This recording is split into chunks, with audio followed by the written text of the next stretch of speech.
ay ca fidèles téléspectateurs comme ni ñu leen ko waxee ñu ngi ci actualité Aliou Sow qui vient de nous rejoindre moom ak Fatima Kidé borom people donc ñu bàyyi Aliou Sow nga nuyoo rapidement Fatima Kidé nuyoo ñu dugg ci waxtaan bi bonjour. Eh bien bonjour. J'ai dit bonjour. Bonjour à vous.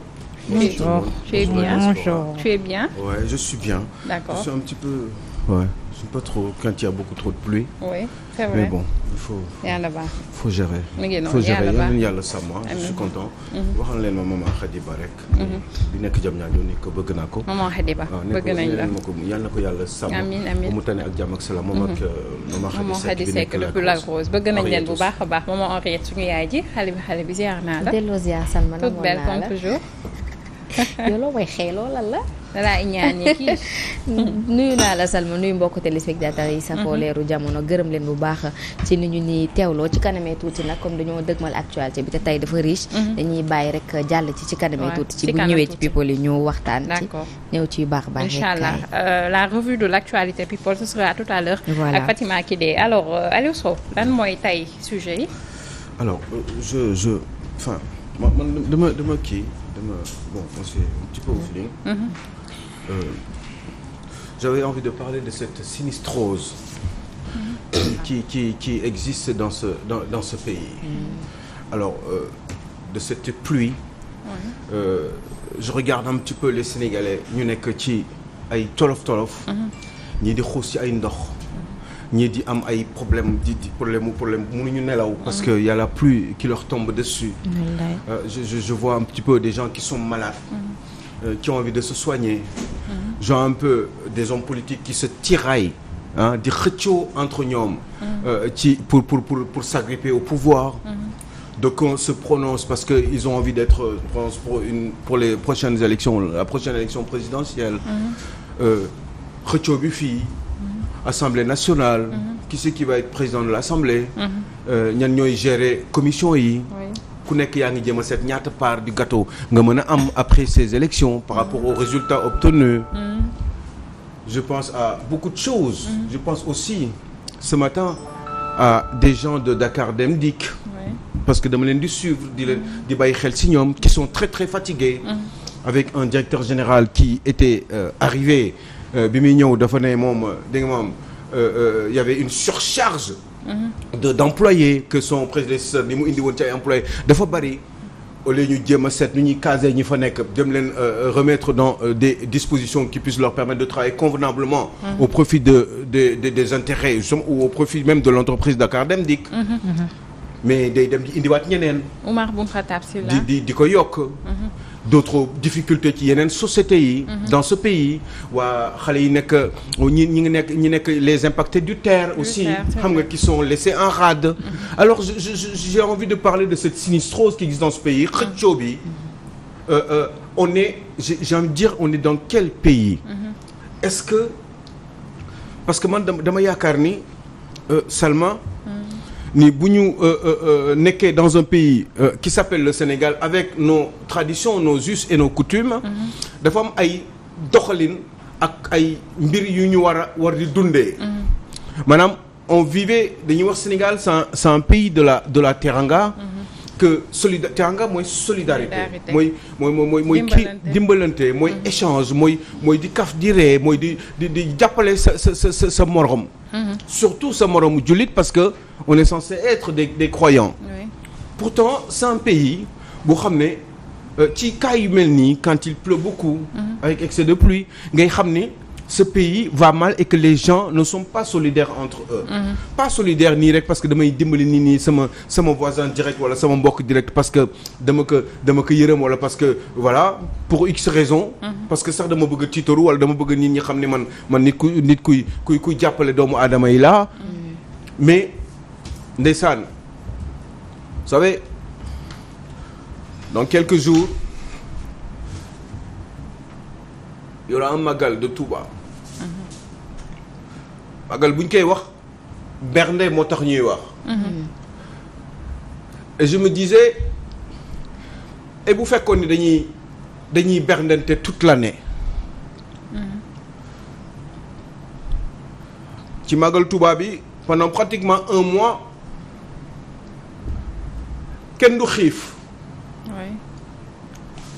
on va tous manger dañuy jàppalante dañuy joxalante sax ay paas. dañuy mayante dañuy solidaire entre nous.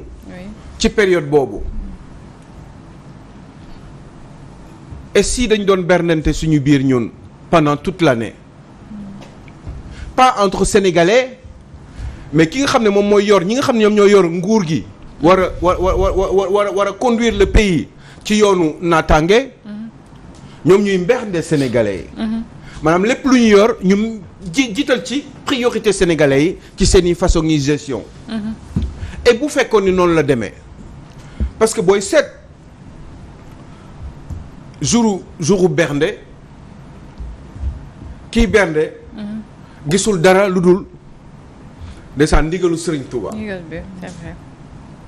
te ndigal bi du dara lu dul dimbali seen mbokku jullit ngeen fexe ba ku nekk bég ci période màggal bi mais est-ce que loolu de exemple boo xam ne war nañ ci cogiter pour gën di mën a jàppalante ci suñu biir te jàppalante bi encore une fois du dara lu dul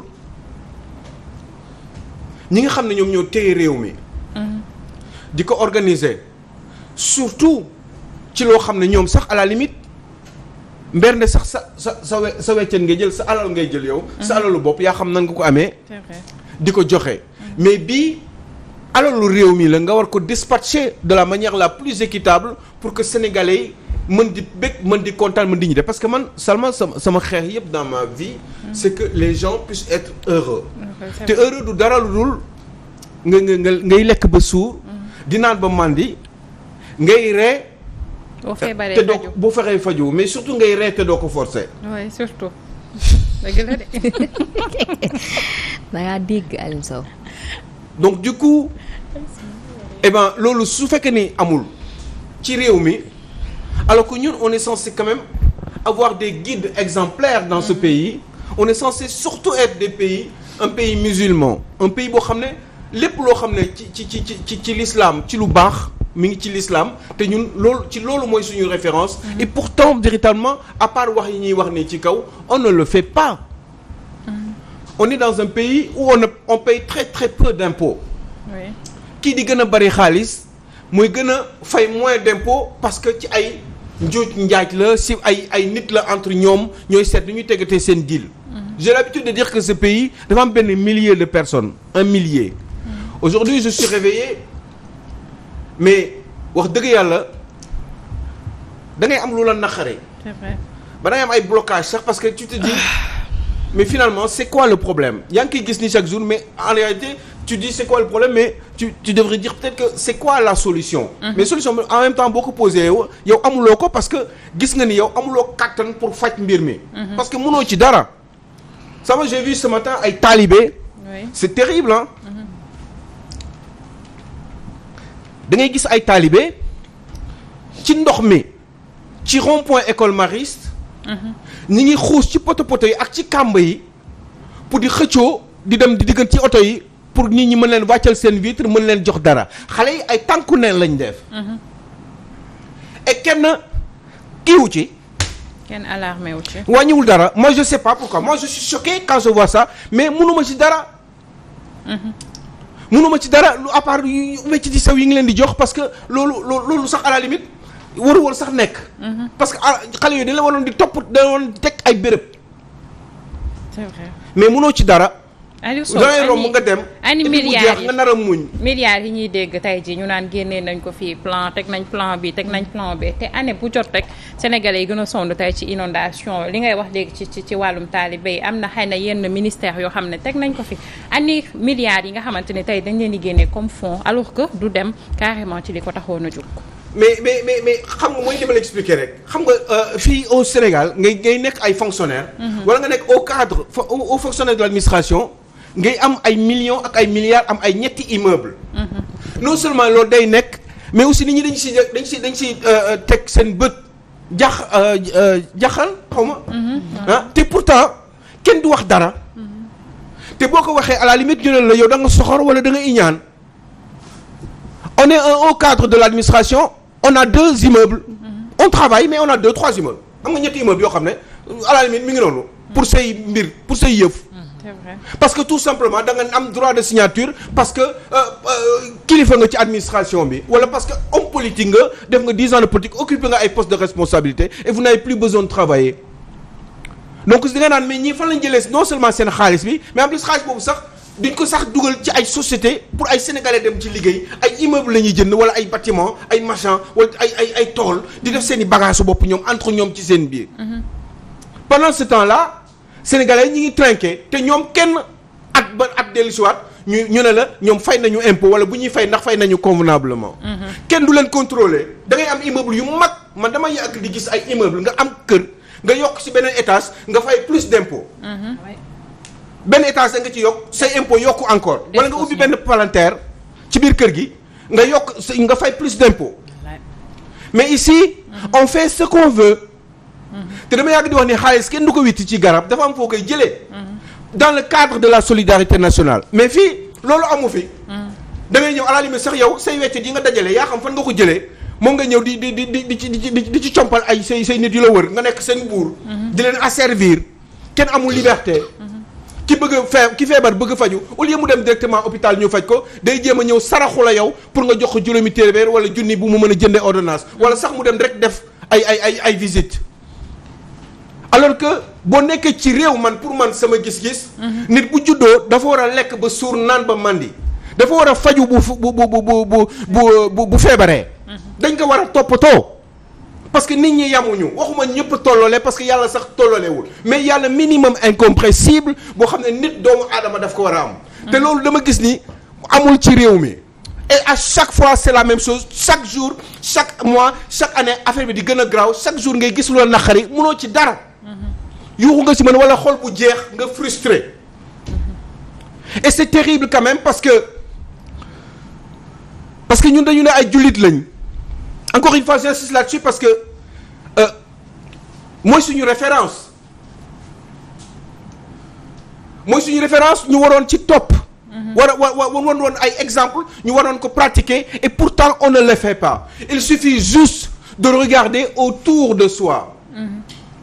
Pourquoi au Sénégal les gens ne sont pas solidaires? Pourquoi ceux qui sont au sommet de l'État ces gens qui dirigent les pouvoirs successifs depuis 1960 defaruñu ba doomu askan wi ñuy nekk ci jàmm di bien pourquoi ils le font pas? Pourquoi loolu nekkul seen xeex? Pourquoi ñoom ils pensent toujours à eux et à leur famille et seen entourage kese? Ils cherchent toujours à gagner de l'argent pour jéem a jël seen doom yi yóbbu leen bitim réew pour bu ñu ñëwaatee ñu téye la même chose. Pendant ce temps-là ceux qui ont les moyens les enfants qui sont intelligents qui sont bons qui auraient pu avoir même le cursus de Macky Sall. Ces enfants ils auront très peu de chance. pour sax yeggali seen école yi. Parfaitement Aïcha coach rapidement après Fatima ñëw. non bon mais c'est que il a parfaitement raison. Parce que dans ce pays-là la solidarité amul. mais fan lañ jëm. C'est ça. Il faut que nit ñi mais c'est que defe naa ne c'est la répartition. dégg nga maanaam bi état bi waxoon def. bu ko defoon ku ci nekk dina am loo xam ne voilà Salma c'est important li Aliou Sow doon wax léegi. parce que xam nga ku yewoo xol bu jeex tamit doo ko ci dolleel leneen. waaye problème bi mooy que lii yàgg na ci réew mi. saa bu tawee ndox ma fam daan jaar lay jaar. askan wi fi ñu dëkk bu fekkee du ay dëkkuwaay yëkkati leen fa nga teg leen feneen loolay dëgg. Dakar fees na jamono yi paase maa ngi dégg Pam Ndiaye di ko wax nee na dañu war a raxasaat réew mi. ñi fi bokkul génn ñi fi bokkul toog ñu xool ku ci nekk sa secteur fan lay demee. maa ngi dégg barki démb avant-hier. ñu naan plan décennal bi xawma plan Orsec dañu koy lancé waat génneewaat xaalis tegaat ko. nañu wax 750 milliards yi fan la dugg ba pare. parce que nag bor du am rakk. du dëgg. dëkk bi tooy na dund gi cher na kenn xamul fan la xaalis bi dugg. ñu ngi ci tàmm nañu dund xuus ndox bi. parce que yàgg na ci réew mi du ci jamonoy Macky Sall rek la commencé. xanaa kay dañ naan dafa gën a yokk. mais nan wax fu xaalis bi nekk parce que miin nañu léegi dugg ci ndox bi comme jàppale wuñu askan bi. loolu daay waxtu bi xoj nañu fi mu ne nii Aliou Sow mais mu nekkoon cri de cœur bu am solo. bu nga xamante ni vraiment def nga ko tey. voilà qui me met très mal à l'aise et qui me rabaisse dans mes forces. et des fois je suis fatigué de voir tout ça. Oui, en tout cas yàlla baax na. Et on en a vraiment marre. te vraiment seen démocratie yi seen